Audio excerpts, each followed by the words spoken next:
বাসে যাওয়ার পর আসলে আমি একটু সিক হয়ে পড়ছি। সারাক্ষণ দৌড়ের উপরে থাকি। একজন পুরুষের জন্য কালো রঙের একটা শার্টের থেকে বড় লেগেসি আর কি হতে পারে? বাসে যাওয়ার পর আসলে আমি একটু সিক হয়ে পড়ছিলাম। মানে অনেকক্ষণ বসেছিলাম ওখানে, প্রায় ৫-৬ ঘন্টার একটা প্রোগ্রাম ছিল। তো ৫-৬ ঘন্টা তো আ আমরা তো সবসময় দৌড়ানো মানুষটা। সারাক্ষণ দৌড়ের উপরে থাকি। তো এতক্ষণ বসে থেকে আবার নিজের একটা নমিনেশন ছিল। হ্যাঁ, নিজের ভিতরেও একটা এক্সাইটমেন্ট কাজ করছিল। দেন এই ঘটনাটা ঘটে, ভয়ংকর আবেগের একটা মুহূর্ত।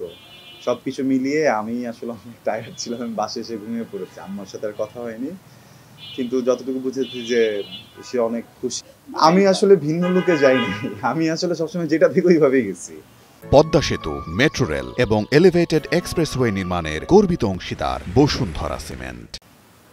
আমাকে মনে হয় যখনই আপনারা দেখেন এইভাবেই দেখেন। আমি বরাবরই একটু এমনই, বেসিক। তো সেজেগুজে যেতে গেলে যত কিছু লাগে, যেভাবে গোছাতে হয়, ওই বিষয়গুলোতে আমি অতটা পারদর্শী না।